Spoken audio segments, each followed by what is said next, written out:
हम house property कर रहे हैं और हमें केस 2 करना है बेटा आज, जिसका नाम है वेकेंट फॉर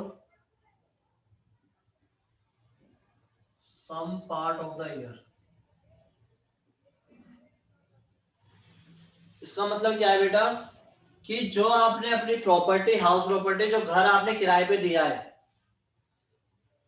उसमें जो आपका टेनेंट है, टेनेंट को किराएदार बोलते हैं, जो किराएदार है या टेनेंट है, टेनेंट ने 1-2 महीने 3 महीने खाली रहा, मतलब जो आपकी प्रॉपर्टी है, मान लो ये आपकी प्रॉपर्टी है और 1 अप्रैल से लेके 31 मार्च तक आपका ईयर होगा, इसमें वो अक्टूबर तक तो कोई रहा, 1 अक्टूबर तक, उसके बाद ये खाली रहा और उसके बाद 1 दिसंबर में फिर किराए पे उठ गया।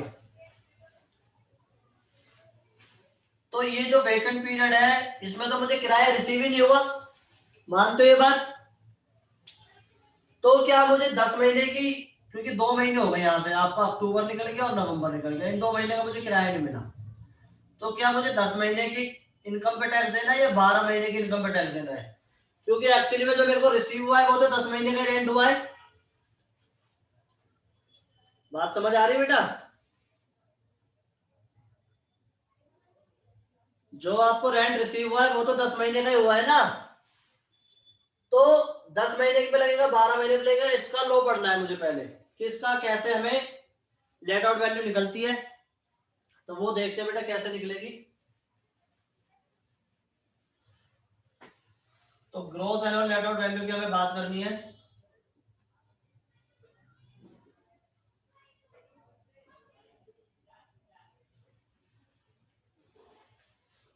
Gross annual let out value, और इसमें पहली वैल्यू आपकी म्युनिसिपल वैल्यू और दूसरी वैल्यू आपकी होती है फेयर रेंट। तो इन दोनों में जो ज्यादा होता है उसको हम मानते हैं 1, और 1 ऐसे ले लीजिए, 1 और स्टैंडर्ड रेंट, इन दोनों में जो कम होगा उसे हम मानते हैं एक्सपेक्टेड रेंट। यहां तक हमने पिछले क्लास में क्लियर कर लिया था, तो सेम है। देखिए पहले म्युनिसिपल वैल्यू आपको क्वेश्चन में गिवन होगी, फेयर रेंट आपको गिवन होगा, इन दोनों का कंपैरिजन करेंगे, इन दोनों में जो ज्यादा होगा वो से मानेंगे फर्स्ट, और फिर जो इसका आंसर आएगा उसका कंपैरिजन करेंगे स्टैंडर्ड रेंट के साथ। स्टैंडर्ड रेंट और फर्स्ट में जो कम होगा उसे बोलेंगे एक्सपेक्टेड रेंट। अब जब इसके बाद आप करोगे तो स्टेप 2 में आपको क्या करना है, स्टेप 2 के अंदर आपको एक्सपेक्टेड रेंट और एक्चुअल रेंट, एक्चुअल रेंट मतलब जो आप एक्चुअली में रिसीव कर रहे हो किराएदार से या टेनेंट से, उसे बोलते हैं एक्चुअल रेंट। एज्यूम करो no vacancy, assume no vacant, यानी यहाँ पे जो आपको एक्चुअल रेंट लेना है वो पूरे 12 महीने का लेना है। आप एज्यूम करके चलो कि कोई आपकी जो प्रॉपर्टी है वो खाली नहीं रही, 1 महीने 2 महीने कुछ भी पीरियड, और एज्यूम करके चलो कि वो खाली नहीं थी, पूरे साल का आप रेंट लो। अब आपके पास दो डिसीजन, मतलब दो आपके पास रिजल्ट आएंगे, या तो ईआर ज्यादा होगा, ईआर ज्यादा होगा एआर से, या फिर एआर ज्यादा होगा ईआर से। इन दोनों में से एक ही ज्यादा होगा, या तो ये ज्यादा होगा या ये ज्यादा होगा। ठीक है बेटा? इफ ईआर इज मैक्सिमम, यदि ईआर ज्यादा है आपका तो ईआर ये आपका जीएलवी बन जाएगा। यदि आपका इसमें ईआर ज्यादा, ईआर वाले केस में जीएलवी आपका ईआर ही होगा, ये ध्यान रखना। बट यदि आपका एआर ज्यादा है तो आपका जीएलवी होगा एक्चुअल रेंट रिसीव, यानी जो आपने एक्चुअली में रिसीव करा है 10 महीने का वो आपका जीएलवी बनेगा। समझ रहे हो? मतलब कि यदि आपने 10 महीने का रिसीव करा तो आप 12 महीने का टोटल आपने यहां पर लिया था, उसमें से 2 महीने का घटा दीजिए, तो एक्चुअली में जो आपको रिसीव हुआ है वो आएगा। ठीक है बेटा? बहुत इंपॉर्टेंट है ये, मैं आपको अभी एग्जांपल सेट करके बताता हूं, और जिस ट्रिक से मैं आपको बता रहा हूं प्लीज आप इसी ट्रिक से करना, अदरवाइज फंस जाओगे इसमें, क्योंकि बुक में ये ट्रिक नहीं दे रखी, बुक में अलग तरीके से दे रखा है। करते हैं, मैं आपको एग्जांपल से बताने की कोशिश करता हूं। एग्जांपल लेते हैं कोई जिसमें आपका म्युनिसिपल वैल्यू गिवन है 4 लाख रुपए एनुअली, फेयर रेंट गिवन है 4,20,000, 4,20,000, स्टैंडर्ड रेंट गिवन है 3,60,000। ठीक है बेटा। अब आपको एक्चुअल रेंट जो दे रखा है वो आपको दे रखा है मंथली के अकॉर्डिंग। मान लो कि आपको दे रखा है 14,000 पर मंथ।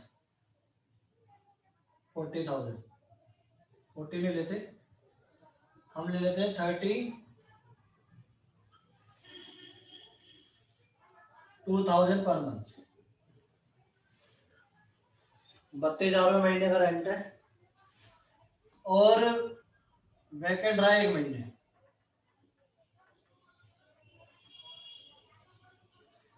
एक महीने खाली रहा है। इसमें आपको जीएलबी फाइंड आउट करना है। ठीक है बेटा, तो 2 मिनट में आपको दे रहा हूं, आप ट्राई कीजिए। 2 मिनट बाद अगर आपसे नहीं होगा तो फिर मैं कराऊंगा, करिए ट्राई। देखिए बेटा कैसे होगा ये।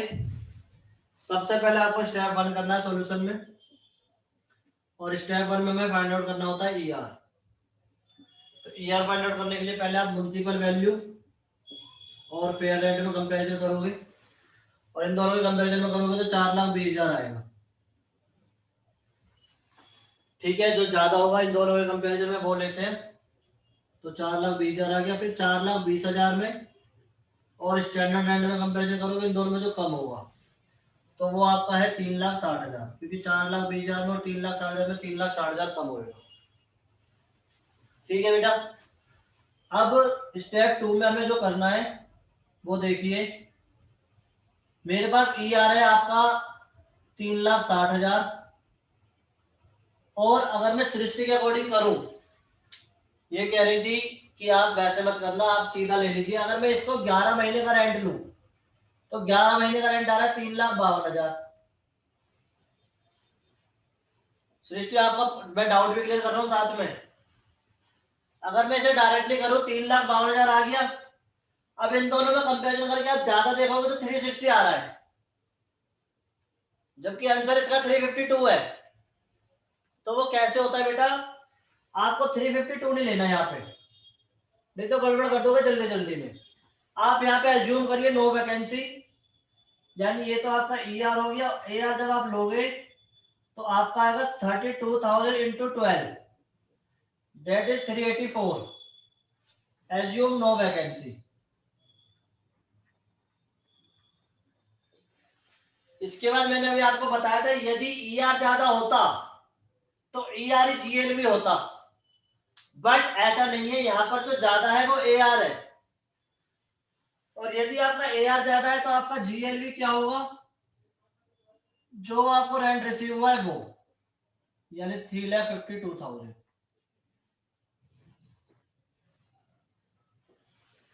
क्लियर हो गया पॉइंट?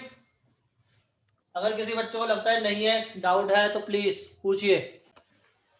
ठीक है, इसका एग्जांपल 2 लेते हैं, ये एग्जांपल 1 हो गया। ट्राई करते हैं कि उससे हमारा कॉन्सेप्ट और क्लियर हो जाए थोड़ा सा, फिर अगले कॉन्सेप्ट पे चलेंगे।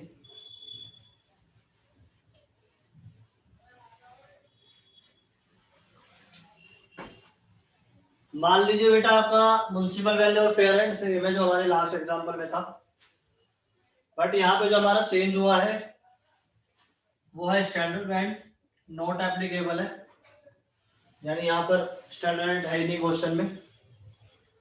और जो आपका नेक्स्ट है वो एक्चुअल रेंट है। वो आपको कैसे रिसीव हुआ, वो आपको रिसीव हो रहा है 35,000 पर month from 1 April to 31 October. आपने किराए पे दे रखा था, और वहां से आपको 35,000 रुपए हर महीने रिसीव हो रहे हैं 1 अप्रैल से लेकर 31 अक्टूबर तक। और उसके बाद फ्रॉम 1 नवंबर टू 31 दिसंबर यहाँ वेकेंट है, यानी 2 महीने खाली है। उसके बाद 1 जनवरी से आपने दोबारा किराए पे उठा दिया, 1 जनवरी 31 मार्च, और यहाँ पे आपको रेंट मिल रहा है 45,000 पर मंथ। किराया बढ़ा दिया आपने, अब नया साल आ गया जनवरी में, तो आपने बोला भैया 45,000 रुपये महीने के लेंगे। तो आपको इसमें जीएलवी फाइंड आउट करना है, आपको इसमें जीएलवी फाइंड आउट करना है। फिर दोबारा से 2 मिनट आपके, पहले 2 से 3 मिनट आप ट्राई कर सकते हो, फिर हो जाएगा तो मैं बता। क्वेश्चन में ना थोड़ा चेंज कर लेते हैं, 35 की जगह ना 30,000 ले लेते हैं,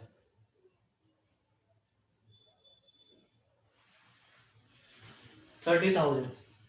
अब करिए, ठीक है, थोड़ा सा चेंज किया है, 35 की जगह 30 ले लिया।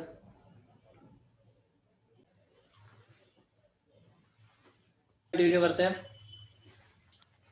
देखिए जब इसका सॉल्यूशन करेंगे हम, तो सबसे पहले स्टेप 1 में आपको ईआर निकालना है। जब आपको ईआर निकालना है तो यहाँ पर आपका स्टैंडर्ड रेंट तो है नहीं बेटा, तो म्युनिसिपल वैल्यू और फेयर रेंट में आप कंपैरिजन करोगे, इन दोनों में जो ज्यादा होगा वो आपका ईआर हो जाएगा। तो आप ईआर यहाँ पर निकाल सकते हो, जो आएगा आपका 4,20,000। यहाँ तक किसी बच्चे को मेरे ख्याल में डाउट नहीं होगा। डाउट तो अब शुरू होगा कि जब मेरे को यहाँ पर एआर लेना है तो एआर कितना लूं मैं। एज्यूम तो मैं करूंगा नो वैकेंसी, ये तो मुझे पता है, मैं एज्यूम करूंगा नो वैकेंसी।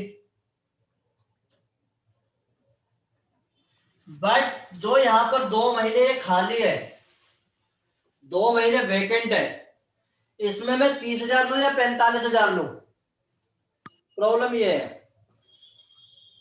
तो बताइए मेरे को एक दो बच्चे, कोई भी 30,000 लेना सर चाहिए, 30 लिया था 30 लिया सर, है। 30। क्यों? आप अपने हिसाब से सोच रहे हो, अगर आप असेसी हो तो आप तो 30 ही लोगी। जिसको टैक्स भरना है वो तो 30 के हिसाब से सोचेगा, और जिसको टैक्स लेना है वो 45 के हिसाब से सोचेगा। भाई यदि मैं सीबीडीटी का हूं या फिर मैं टैक्स का हूं, तो मैं क्या बोलूंगा, टैक्स का मतलब सीबीडीटी वाला हूं मैं तो यही बोलूंगा, मैं तो भाई 45,000 लो आप, क्योंकि आपकी इनकम बढ़ेगी उससे और मेरे को टैक्स ज्यादा मिलेगा। तो हम दोनों में डिबेट होएगा, क्योंकि आप 30 के हिसाब से देना चाहते हो और मैं 45 के हिसाब से लेना चाहता हूँ। तो कोई ऐसा रास्ता बताओ कि मामला सुलझ जाए। निखिल, सर इन दोनों के बीच का डिफरेंस लेंगे, 15,000। या तो एक हाँ ऐसे ही कुछ लेंगे, एक महीना इसका या फिर एक महीना उसका, या फिर तो डिफरेंस। यार ये तो तुम मेरे हित में बोल ही नहीं रहे भाई, मैं इनकम टैक्स का बंदा हूँ, मैं 30 तो तुम वो ही दे रहा पहले वाला, तुम और 15 कर रहे हो। तुम तो चाहते नहीं कुछ कि मतलब थोड़ा बहुत टैक्स का पैसा आ जाए। नहीं मतलब 30,000 में प्लस हो इन दोनों के बीच का डिफरेंस। अच्छा, इन दोनों का डिफरेंस जो आपका 37,500 यानी,